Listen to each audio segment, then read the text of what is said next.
आपने जो equity committee बनाई उसमें तमाम बातें आपने ऐसी लिखी, पूरे देश में आपने झगड़े का माहौल क्रिएट किया।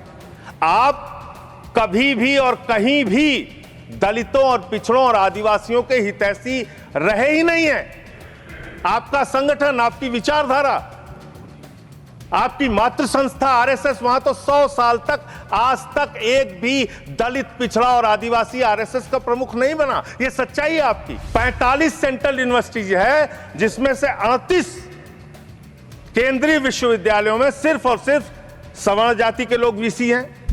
पूरे देश के हाई कोर्ट, सुप्रीम कोर्ट की हालत देखिए सर। देश का है सुप्रीम कोर्ट एक और 25 हाई कोर्ट।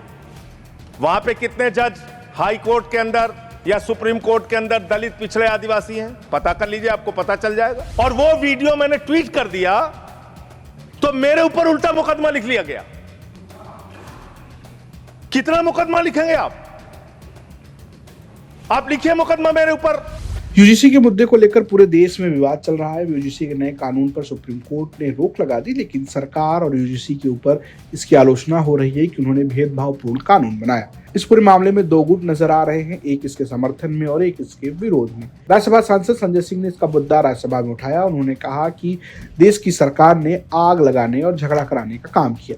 उन्होंने आगे सरकार पर यह भी आरोप लगाया कि वो दलितों, पिछड़ों और अल्पसंख्यकों की हितैषी नहीं है। यहां पर सबका साथ, सबका विकास, सबका विश्वास, सबका प्रयास, इसका जिक्र हुआ। सरकार और भारत के प्रधानमंत्री बार बार इस बात को कहते हैं, लेकिन इस देश के अंदर जो घटित हो रहा है वो बहुत विचलित करने वाला है मान्यवर। अभी दिग्विजय सिंह जी ने जिक्र किया कि 30 जनवरी को हम लोगों ने राष्ट्रपिता महात्मा गांधी जी की पुण्यतिथि मनाई और उस दिन तमाम वीडियो, उनके पुराने वीडियो, पुराने स्पीचेस, पुराने तमाम उनकी बातें सोशल मीडिया पे वायरल हुई मान्यवर।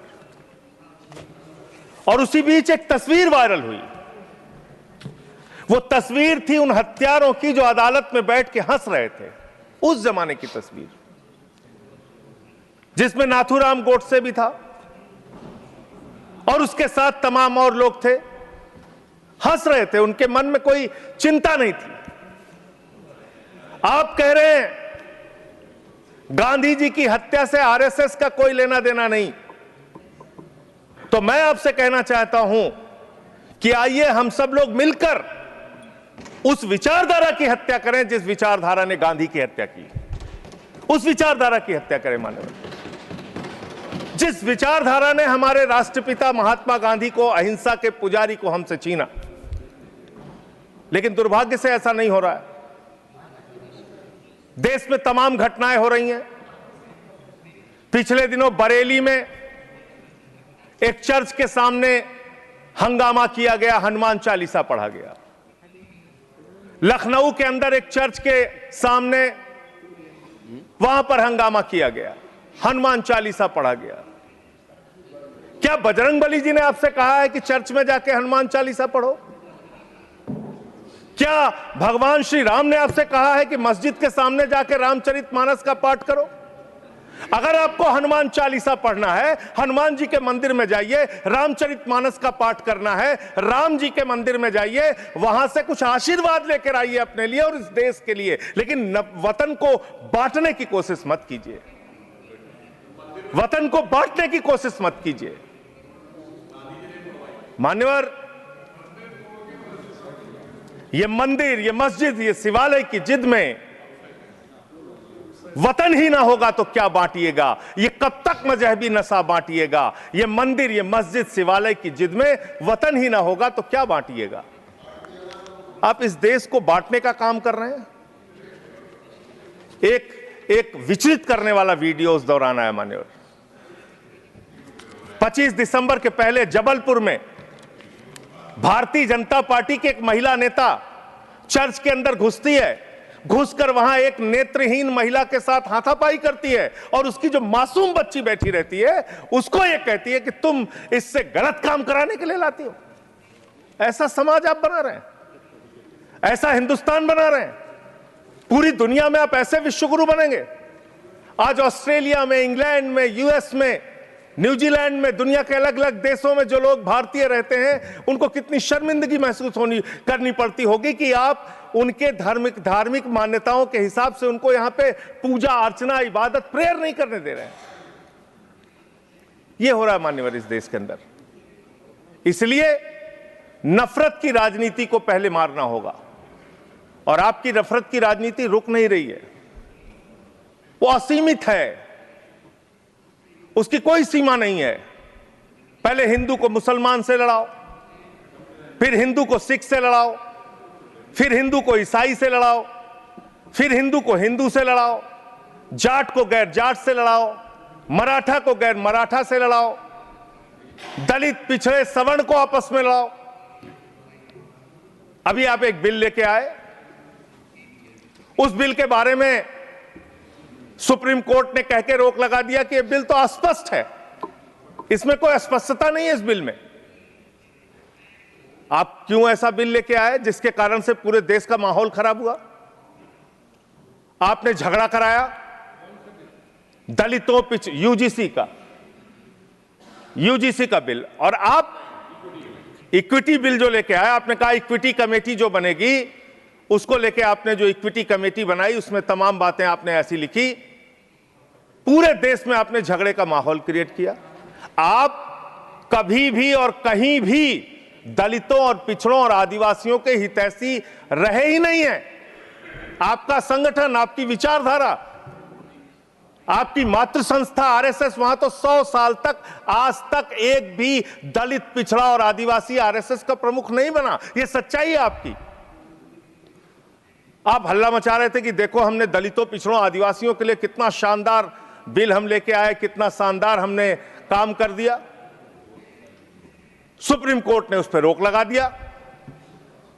सुप्रीम कोर्ट ने कहा कि यह बिल अस्पष्ट है। आपने इस देश के अंदर विश्वविद्यालयों में आरक्षण को खत्म किया है, यह सच्चाई है मान्यवर।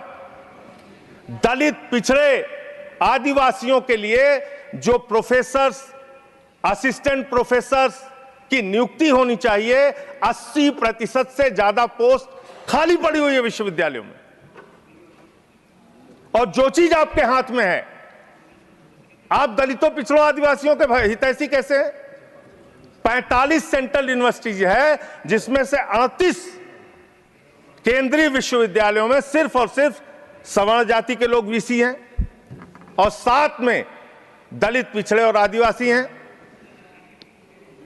तो आप बताइए जी, आज आप बताइए, आप मुझे बताइए, आपको 45 में से 38 सिर्फ एक जाति के, सवर्ण जाति के लोग मिल रहे हैं, और बाकी 7 आपने पिछड़ा, दलित, आदिवासी बनाया, और आप कहते हैं आप दलितों, पिछड़ों, आदिवासियों के हितैषी हैं। दुश्मन किसमें? यार तुम उनको जवाब। मैं वीसी की बात कर रहा हूं, वीसी की बात कर रहा हूं, वीसी की बात कर रहा हूं। वीसी की नियुक्ति आप करते हैं, वीसी की नियुक्ति आप करते हैं। इसका मतलब दलित, पिछड़ा और आदिवासी बीसी बनने योग्य नहीं है, यह आपकी मानसिकता है। इसका मतलब आपकी मानसिकता है पिछड़ा, दलित और आदिवासी प्रोफेसर बनने योग्य नहीं है। 12 साल क्या किया आप नॉट फाउंड सुइटेबल की कैटेगरी में डाल देते हैं उन लोगों को। आप क्या न्याय कर रहे हैं उनके साथ? पूरे देश के हाई कोर्ट, सुप्रीम कोर्ट की हालत देखिए सर। देश का है सुप्रीम कोर्ट एक, और 25 हाई कोर्ट। वहां पे कितने जज हाई कोर्ट के अंदर या सुप्रीम कोर्ट के अंदर दलित, पिछड़े, आदिवासी हैं? पता कर लीजिए, आपको पता चल जाएगा। तो अगर कहीं उनके साथ न्याय की बात आती है तो आप न्याय नहीं, नौटंकी करते हैं, जानबूझ के दिखाने की कोशिश करते हैं कि आप उनके हितैषी हैं, जबकि आप है नहीं, आपको है ना। और पूरे देश का वातावरण खराब किया आपने। मैं इस सदन के अंदर आपके माध्यम से सरकार को प्रस्ताव देना चाहता हूं, अगर आपकी नीयत साफ है तो हर विश्वविद्यालय में 2 तरह की कमेटी बनाइए। एक जो सिर्फ और सिर्फ कास्ट डिस्क्रिमिनेशन को देखे, यानी कि जाति के आधार पर भेदभाव को देखे, और दूसरी कमेटी आप वहां पर बनाइए जिसमें कि हर प्रकार के भेदभाव को आप कवर कीजिए। कोई झगड़ा ही नहीं होता। भाषा के आधार पर भेद, लिंग के आधार पर भेद, किसी भी प्रकार का भेद, उसको देखने के लिए एक कमेटी बनाते और जाति के आधार पर हो रहे भेद को देखने के लिए एक कमेटी बनाते। कोई झगड़ा ही नहीं होना था। आपने जानबूझ के झगड़ा कराया। दूसरी बात मान्यवर, अभी मैं पिछले दिनों एक पदयात्रा कर रहा था मिर्जापुर से लेकर काशी तक, और उस दौरान काशी के अंदर मंदिरों को तोड़ने का मामला सामने आया।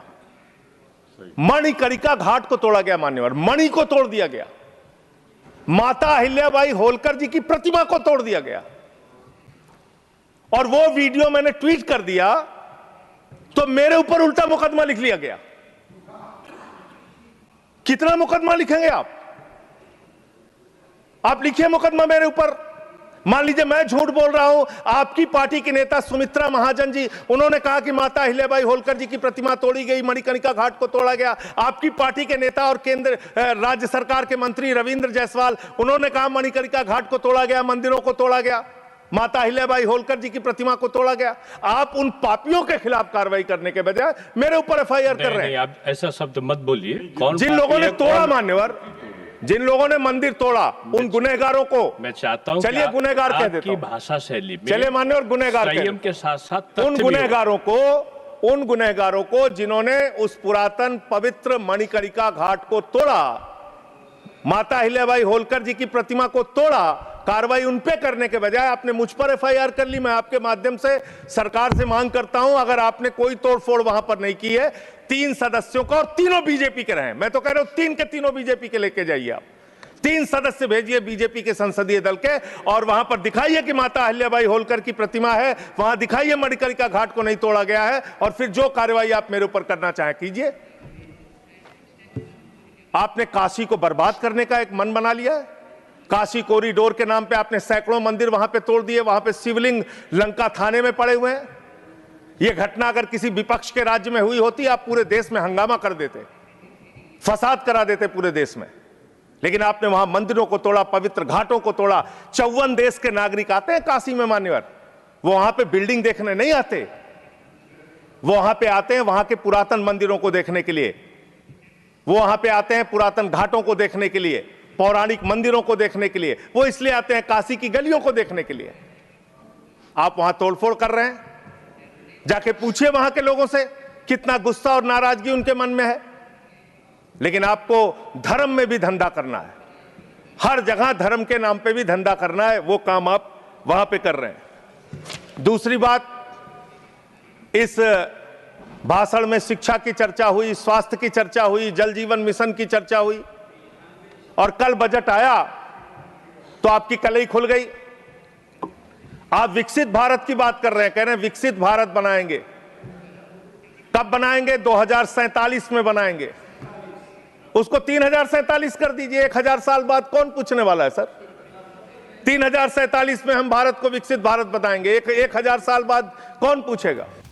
फिलहाल यूजीसी को लेकर लगातार बीजेपी की आलोचना हो रही है। ब्यूरो रिपोर्ट यूपी तक।